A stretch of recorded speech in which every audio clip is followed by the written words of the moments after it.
नमस्कार, मैं गौरी सारथिया इसमें आप सभी का स्वागत करता हूँ। दोस्तों, इस लेक्चर में हम लोग रशिया यूक्रेन क्राइसिस से जुड़े एक other important topic Minsk agreement के बारे में चर्चा करने वाले हैं। सबसे पहले समझते हैं कि ये क्यों न्यूज़ में है और क्यों हमें ये जानना इम्पोर्टेंट है।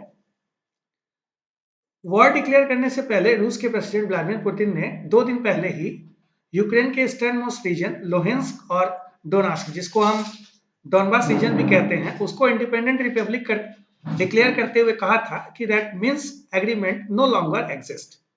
और साथ ही साथ यूएस और नाटो मेंबर नेशन जो है वो इस बात पे इन्फोर्स कर रहे हैं कि दोनों ही कंट्रीज को फिर से एक बार मिन्स्क एग्रीमेंट फॉलो करना चाहिए और एक बार साथ बैठकर पीसफुल डायलॉग के साथ एक सॉल्यूशन पर पहुंचना चाहिए। तो चलिए दोस्तों, देखते हैं मिन्स्क एग्रीमेंट क्या था। सबसे पहले ये जान लें कि मिन्स्क एग्रीमेंट 2 बार हुआ है। एक बार 2014 में हुआ, बट अनफॉर्चुनेटली कुछ ही पीरियड के बाद वो फेल हो गया। फिर से 2015 में हुआ। मिन्स्क में ये बेलारूस की एक कैपिटल सिटी है और इसका मेन पर्पस था सीज फायर डील, मतलब कि जो भी वॉर चल रहा था between Russian backed separatist and Ukraine, उसको एंड करवाना और डोनबास रीजन में पीस मेंटेन करवाना। ठीक है, अब इस मैप में हम देखो एक बार समझ लेते हैं। ये यूक्रेन और रशिया है। यूक्रेन के ईस्टर्न मोस्ट पार्ट में आप देखिए, ये लुहांस्क है और डोनेस्क है। इसमें क्या है कि मोस्टली ये कल्चरल रूप से और लैंग्वेज रूप से एथनिसिटी पूरे रूस की तरह ही है ये। तो रूस के द्वारा सपोर्ट किया जाता है ये सेपरेटिस्ट ग्रुप, और ये हमेशा यूक्रेन से कॉन्फ्लिक्ट में रहे हैं और यहाँ वॉर चलते रहता है। और यूक्रेन का डायरेक्टली कहना है कि इनको वेपन्स जो है वो रूस के द्वारा प्रोवाइड करवाए जाते हैं। तो ये लगातार चलते आ रहे वॉर को खत्म करने के लिए और इस एरिया में पीस मेंटेन करने के लिए, आप ये देखिए ये बफर जोन है जहां पर ये एरिया में हमेशा ही डिस्प्यूट रहता है। इसको एंड करने के लिए मिन्स्क एग्रीमेंट हुआ।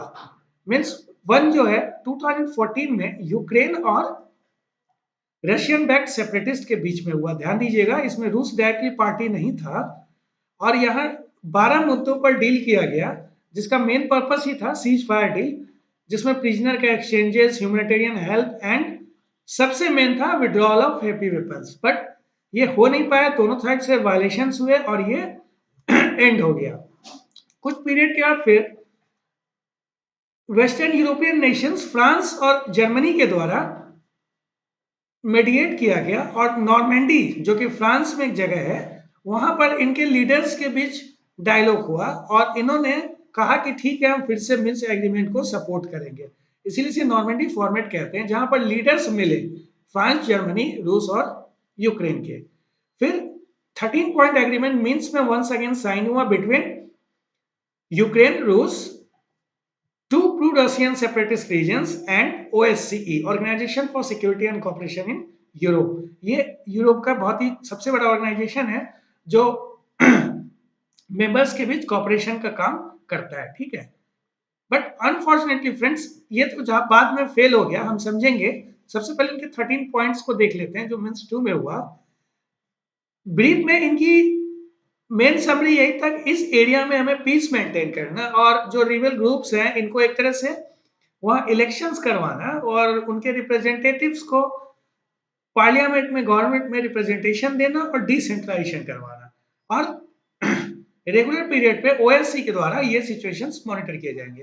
तो cease fire, withdrawal of weapons, self government और सबसे important withdrawal of foreign arm formations. ठीक है, एंड इलेक्शंस।